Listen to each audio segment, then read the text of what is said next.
We're very excited about it. We're still in the rehearsal process for Under the Streetlamp for August 20th.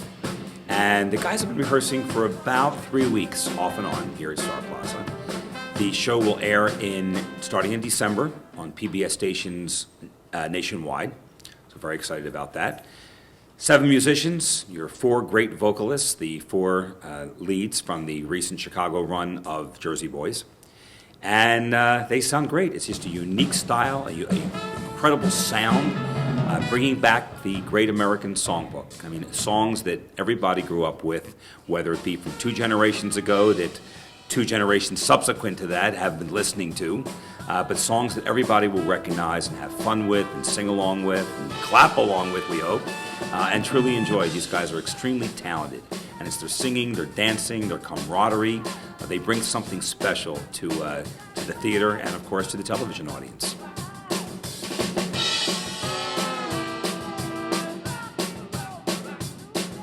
They will hear many of the favorites from the 60s, whether it be a Beach Boys medley along with a Billy Joel tune, but more importantly, they're going to hear songs that these guys sing together with incredible harmonies, such as At Last, Shaboom, things from the bygone era of doo-wop, which have been recorded again and are still can be popular today. They're classics. They stand the test of time. And that's what these guys are all about. They found a love in this music because it was passed down to them from their parents or grandparents, and they recognize a classic.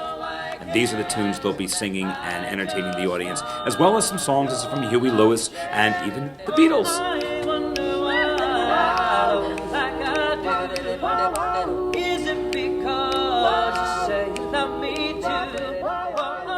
I was exposed to it. My folks played it. My folks played it in the car. My folks played it in the house. And at the time, sometimes I was just like, oh, God, the Duke of Earl one more time. But, you know, just like Cooney was saying, because it was so important to our folks and our grandparents, you know, it was also in our environment too. And one of the reasons that we chose to go after this genre of music is that I personally think things are very fragmented these days. I mean, I think that you have social media, you know, the yin yang and the internet, and everybody's available 24/7 through their cell phones. The yin yang. The yin yang. Hey, this is PBS. You know, I think that in some ways we're lonelier and we're more isolated than ever before. But well, I hope, yeah, of course. Especially hanging out with the and Sean has no home. But when we sing this music, when we listen to this music, and when we sing this music, that unity comes back for all the reasons explained. The first band I was ever in was kind of a different version of the same kind of band, singing a lot of the similar material.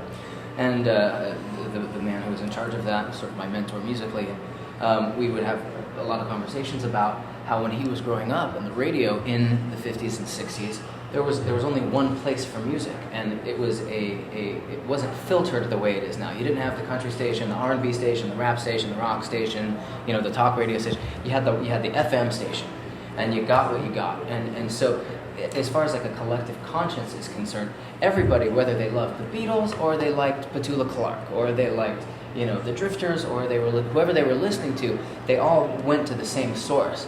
And so, sure, you gravitated towards the people that you liked, but it all came from one place. And so, there hasn't been a time since, you know, with technology and all this kind of stuff, you know, people are allowed to be isolated. People are allowed to sort of find their niche, seek out their own thing that they want, and just experience that.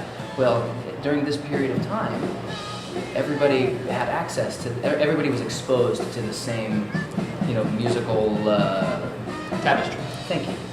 I kind of dove into the music, you know, and I mean, Chris, we've talked about this, like being introduced to music through movies, my sister and I wore out Dirty Dancing and that was literally, aside from a couple of original tunes by Patrick Swayze, this entire catalog. Yeah. You know? And it's true. The point I was trying to make before is that when this music gets in your head, you can't get it out. There is something virile about it. You know, when you get these melodies which were so beautifully crafted, it's hard to get them out a lot of the times. And it's really beautiful. Music is viral.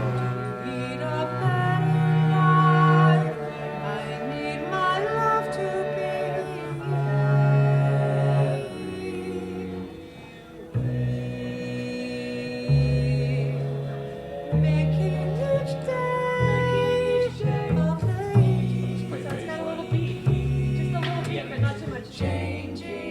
They love it. They basically become family with our family here at Star Plaza. They love the area. The guys have been so cooperative and genuinely so in wanting to work with the local theater groups. They sat through and the production of Hairspray during rehearsals. They met the cast. They interacted with them. It was just so much fun for everybody. If you look at their Facebook, the kids were so excited. This meant a lot to them. And the guys do this. They did this from their heart. They've always been involved in wanting to give back to the community. And this was just one of many ways that they've done over the years. But I can tell you firsthand, having worked with the Hairspray cast, what they have done to get them excited and rejuvenated and just to give them some excitement about their future. They've done wonders. And tonight we're going to do it again with some cast from Hairspray, from people from Merrillville, from Valparaiso, from all over the Northwest Indiana area. Many students who are either seeking career in theater or just need to be inspired.